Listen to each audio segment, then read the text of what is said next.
राधे राधे, हरे कृष्णा। आप सभी का दिन शुभ हो। आज दिनांक है 16 नवंबर और दिन है रविवार।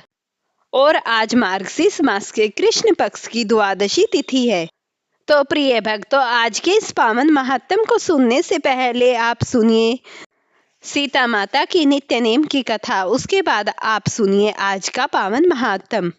प्रिय भक्तों, अब आप नित्य नेम की कथा में सीता माता की पौराणिक कथा सुनिए। एक बार सीता माता कहती है कि इसे श्री राम कथा को सुना करते थे। एक दिन श्री राम भगवान को किसी काम के लिए बाहर जाना पड़ गया। तो सीता माता कहने लगी, भगवान, मेरा तो 12 वर्ष का नित्य नेम है। अब आप बाहर जाएंगे तो मैं अपना नित्य नेम की कथा किसे सुनाऊंगी।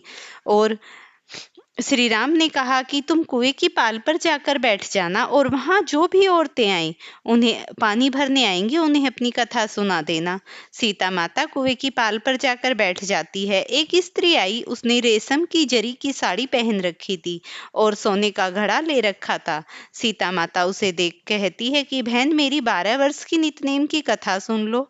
पर वह स्त्री बोली, मैं तुम्हारा नितनेम सुनूंगी तो मुझे घर जाने में देर हो जाएगी और मेरी सास मुझसे लड़ेगी। उसकी कहानी नहीं सुनी और वह चली गई। उसकी रेशम जरी की साड़ी फट गई, सोने का घड़ा मिट्टी के घड़े में बदल गया। सास ने देखा तो पूछा कि यह किस दोष के कारण सर लेकर आई है। बहू ने कहा, कुएं पर एक औरत बैठी थी, उसकी कहानी सुनने के लिए कहा तो मैंने उसकी नित्यनेम की कथा नहीं सुनी। उसकी कथा ना सुनने से मेरी रेशम की साड़ी फट गई और सोने का घड़ा मिट्टी के घड़े में बदल गया। सास ने देखा, पूछा कि ये किस दोष के कारण हुआ और क्या लेकर आई। तो बहू ने ये सारा वृतांत बताया। बहू की बात सुनकर अगले दिन वही साड़ी और घड़ा लेकर सास कुएं की पाल पर गई। सास को वहीं माता सीता बैठी मिली तो सीता माता ने कहा कि बहन, मेरी कहानी सुन लीजिए। सास बोली, एक बार छोड़, मैं तो 4 बार कहानी सुन लूंगी। इस तरीके से सीता माता कहने लगी, राम आए लखन आए, आए देश के पुजारी, नित नेम नेम ले आओ बैठो राम बैठो, तपी रसोई जियो राम, माखन मिश्री खाओ राम, दूध बतासे पियो राम, सूत के पल को बैठो राम, साल दुसाला पाठो राम, साल दुसाला ओढ़ो राम, जब बोलूं तब राम ही राम, राम सवारे सबके काम, खाली घर भंडार भरेंगे, सबका बेड़ा पार करेंगे, जय श्री राम जय श्री राम, राम राम जय जय राम। सास बोली कि बहन, कहानी तो बहुत अच्छी लगी। कहानी सुनकर सास घर गई और उसकी साड़ी फिर से रेशम की जरी की बन गई, मिट्टी का घड़ा फिर सोने के घड़े में बदल गया। बहू कहने लगी, सासू माँ, आपने ये सब कैसे किया। सास ने कहा कि बहू, तू दोस्त लगा के आई थी और मैं दोस्त को उतार कर आ रही हूँ। बहू ने फिर सास की वही कुएं वाली स्त्री कौन है। सास बोली कि वे सीता माता हैं, वे पुराने से नया कर देती हैं, खाली घर में भंडार भर देती हैं और वह लक्ष्मी जी के वास को घर में कर देती हैं, आदमी को जो भी इच्छा हो पूरी कर देती हैं। बहू बोली कि ऐसी कहानी मुझे भी सुनने दो। सास बोली कि ठीक है, तुम भी सुनो। और सास ने कहानी शुरू कर दी। राम आए लखन आए, देश के पुजारी आए, नितनेम का नेम लाए, आओ राम बैठो राम, तपी रसोई जियो राम, माखन मिश्री खाओ राम, दूध बतासे पायो राम, सूत के पल को बैठो राम, साल दुसाला पाठो राम, साल दुसाला ओढ़ो राम, जब बोलू तब राम ही राम, राम सवारे सबके काम, खाली घर भंडार भरेंगे, सबका बेड़ा पार करेंगे, जय श्री राम जय श्री राम, राम राम जय जय राम।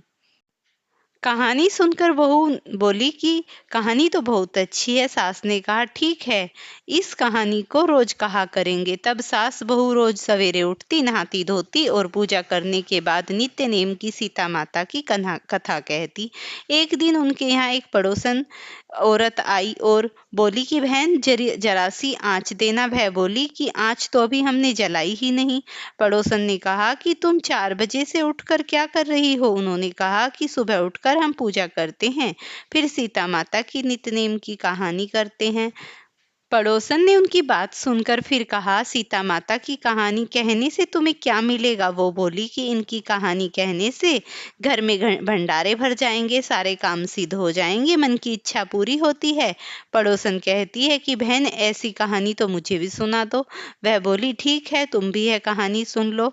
राम आए, लखन आए, देश के पुजारी आए, नित नेम का नेम ले, आओ राम बैठो राम, तपी रसोई जियो राम, माखन मिश्री खाओ राम, दूध बतासे पियो राम, सूत के पल को बैठो राम, साल दुसाला पाठो राम, साल दुसाला ओढ़ो राम, जब बोलूं तब राम ही राम, राम सवारे सबके काम, खाली घर भंडार भरेंगे, सबका बेड़ा पार करेंगे, जय श्री राम, सब बोलो राम ही राम। सारी कहानी सुनने के बाद पड़ोसन कहने लगी, बहन, कहानी तो मुझे बहुत अच्छी लगी। अब वह पड़ोसन भी नितनेम सीता माता की कहानी कहने लगी। कहानी कहने से सीता माता पड़ोसन के भी भंडार भर गए। अब तो पूरे मोहल्ले में नितनेम ही कथा चल पड़ी।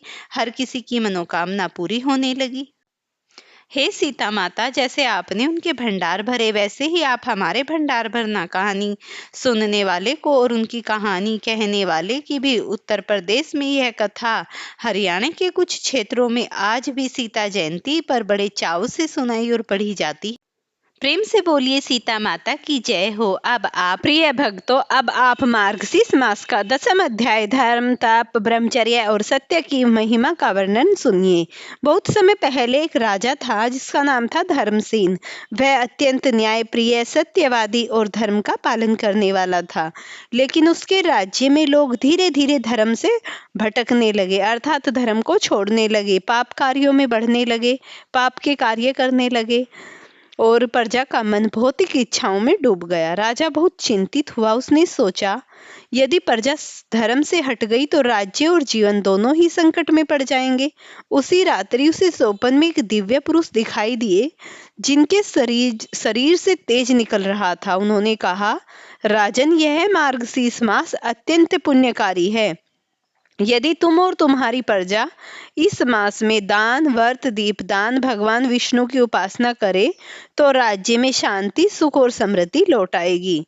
सुबह होते ही राजा ने अपने मंत्रियों को बुलाया और मार्गशीर्ष मास में विशेष आयोजन करवाए। उन्होंने सुबह उठते ही पूरे नगर में ढिंडोरा करवाया और विष्णु सहस्त्र नाम का पाठ कराया। धूप, दीप, तुलसी पूजन, गरीबों को अन्न और वस्त्र का दान किया, ब्राह्मणों को भोजन कराया, देवालयों में सफाई कराई और दीपदान किया। इन सभी कार्यों में प्रजा ने प्रेम पूर्वक भाग लिया। धीरे धीरे राज्य में अच्छा परिवर्तन आने लगा। फसलें लहराने लगी, बीमारियां समाप्त हो गई, कलह मिट गई और परिवारों में प्रेम बढ़ गया। कुछ ही समय में वह राज्य धर्म, वैभव और शांति का आदर्श बन गया। तभी आकाशवाणी हुई, हे राजन, मार्गशीर्ष मास में किया गया एक एक पुण्य 100 गुना बढ़कर फल देता है। जो इस मास में भगवान विष्णु का स्मरण करता है उन पर लक्ष्मी और भगवान विष्णु की कृपा सदा बनी रहती है। राजा धर्मसेन ने हाथ जोड़कर धन्यवाद किया और संकल्प लिया कि हर वर्ष वह इस मास में पूरे राज्य के साथ विष्णु उपासना करूंगा। तभी उसने मार्गशीर्ष मास में भगवान विष्णु का जो प्रिय मास था, इस मास में उसने पूरे महीने भर उपवास रखा, अन्न नहीं खाया और भगवान विष्णु की खूब धूमधाम से पूजा आराधना की। इस मास में दीपदान, सत्यव्रत और विष्णु भक्ति से उसके जीवन के समस्त दुख और दरिद्रता समाप्त हो गई। उसके घर से दरिद्रता, रोग, अशांति और दुर्भाग्य तो मानो 100 कोस दूर ही हो गया। राज्य और परिवार में धर्म से सब सुख शांति से रहने लगे, समृद्धि आने लगी और सभी राजा की जय जयकार करने लगे। प्रिय भक्तों, अब मैं आपको सुनाती हूँ 11वां अध्याय, जो मनुष्य के जीवन से पाप, दुख, रोग और दुर्भाग्य की जड़ को उखाड़ फेंकता है। तो आइए सुनते हैं इस पवित्र और हजारों वर्षों से भगवान विष्णु के भक्तों में हृदय में उजाला कर रहे इस पुण्यकारी महात्म की कथा को। प्राचीन समय में नैमिषारण्य नामक तीर्थ पर अनेक ऋषि मुनि विराजमान थे। भयमुक्त शांत दिव्य वातावरण जहाँ वृक्षों पर पक्षियों का स्वर, भूमि पर पवित्रता और हवा में भगवान के नाम की महिमा गूंजती रहती थी। उसी क्षण सूत जी महर्षि आए। सभी ऋषियों ने उन्हें प्रणाम किया और कहा, भगवान, मार्गशीर्ष मास का हमें 11वां अध्याय सुनिए। और वे उस अध्याय को पूरे ध्यान से सुनने लगे। सूत जी बोले, लोग धर्म व्रत भूलने लगे हैं, दान छूट गया है, परिवारों में झगड़े बढ़े हैं, राजाओं में लोभ बढ़ा है और जो अपनी इच्छाओं का दास बन गया। पाप इतना बढ़ा कि धरती माता स्वयं कांप उठी। धरती ने ब्रह्मा जी के पास जाकर कहा, प्रभु, मनुष्य मेरा दोहन कर रहे हैं, धर्म नष्ट हो रहा है, कृपया कुछ व्यवस्था कीजिए। तभी ब्रह्मा जी ने कहा, हे पृथ्वी, मार्गशीर्ष मास का समय आने दो। जो मनुष्य इस मास में भगवत धाम दान और स्नान करेगा, उसके सभी पाप नष्ट हो जाएंगे। इसी प्रकार कदाचित नगरी में जितेंद्रेश्वर नाम से एक ब्राह्मण रहते थे, परंतु गरीब और धर्मपरायण उनका एक ही पुत्र था, जिसका नाम था धीर। धीर बुद्धिमान था, पर बीमारी से ग्रस्त रहने लगा। उसने शरीर क्षीण होता जा रहा था। बीमारी की वजह से ब्राह्मण दंपति ने अनेकों औषधियां दी, कई देवता पूजे, लेकिन रोग दूर न हुआ। एक दिन वे विष्णु मंदिर में बैठे रो रहे थे। उसी समय एक तेजस्वी वृद्ध साधु आए। उन्होंने कहा, क्यों व्यथित हो ब्राह्मण? ब्राह्मण रोते हुए बोला, भगवान, हमारा पुत्र असाध्य रोग से ग्रसित है, हमारी सारी आशाएं समाप्त हो रही हैं। साधु मुस्कुराए, हे ब्राह्मण, निराश मत होना, कुछ ही दिनों में मार्गशीर्ष मास प्रारंभ होने वाला है।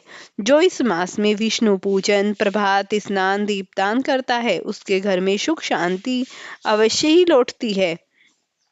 तुम यह व्रत श्रद्धा से करो, तुम्हारा पुत्र अवश्य स्वस्थ होगा। ब्राह्मण ने उसी समय संकल्प लिया और उसने पूरे मार्गशीर्ष मास में उपवास रखा, दान किया और विष्णु की उपासना की। जैसे ही मार्गशीर्ष मास में उसने भगवान की पूजा की, ब्रह्म मुहूर्त में उठकर तुलसी की पूजा की, भगवान विष्णु का दीपक जलाया, गरीबों को अन्न दिया तथा नित्य हरि स्मरण में लगा रहा। दिन बीतते गए। जहां उसका पुत्र चल भी नहीं पाता था, अब वह धीरे धीरे उठने लगा। 15वें दिन वह अपने माता पिता के साथ मंदिर तक चलकर गया। 13वें दिन वह पूर्ण स्वस्थ 30वें दिन वह पूर्ण रूप से स्वस्थ हो गया। उसी रात भगवान स्वयं ब्राह्मण के स्वप्न में आकर प्रकट हुए। वत्स, यह मार्गशीर्ष मास मेरा प्रिय है। जो मनुष्य इस मास में एक दिन भी सच्चे मन से दीप जलाता है, उसके अपने पापों से समस्त प्रकार से मुक्ति मिलती है। तुम्हारा पुत्र अब सदा स्वस्थ रहेगा। उसी समय एक राजा भानुसेन जोर जोर से तपस्या कर रहा था, परंतु कलह, युद्ध और रोग उसके राज्य से शांत ही नहीं हो रहे थे। एक दिन वह देवीय आवाज हुई, राजन, जब तक मार्गशीर्ष मास में तुम और तुम्हारी प्रजा भगवान विष्णु की शरण नहीं ले लेते, तब तक तुम्हें शांति नहीं मिलेगी। अगले दिन संपूर्ण राज्य में दीपदान, विष्णु सहस्त्र नाम, ब्राह्मण भोज और दान का आयोजन रखा गया। देखते ही देखते वर्षा सही समय पर हुई, फसलें लहराई, रोग समाप्त हुए और राज्य में प्रेम लौट गया। श्री सूत जी बोले, हे ऋषिगण, मार्गशीर्ष मास का 11वां अध्याय सुनने वाले मनुष्य संतान, सुख, धन, आरोग्य, शांति और सद्बुद्धि प्राप्त करते हैं और उनका जीवन दुखों से मुक्त होकर प्रकाशमय हो जाता है।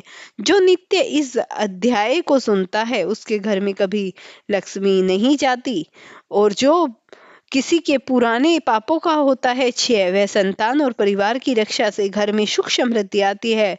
विष्णु लक्ष्मी किसी की कृपा प्राप्त होती है, रोगों का अंत होता है, मन की शांति और शुभ कार्य सभी उसके घर में अच्छे रूप में बदल जाते हैं। जो भी भगवान विष्णु के स्मरण का और उनके गुणगानों का अध्ययन करता है, उनके जीवन में कभी कोई आरोग्य, दरिद्रता नहीं आती। प्रेम से बोलिए श्री हरि विष्णु भगवान की जय हो। प्रिय भक्तों, वीडियो पसंद आई हो तो इसे लाइक शेयर करना, चैनल पर नए हैं तो चैनल को सब्सक्राइब करना।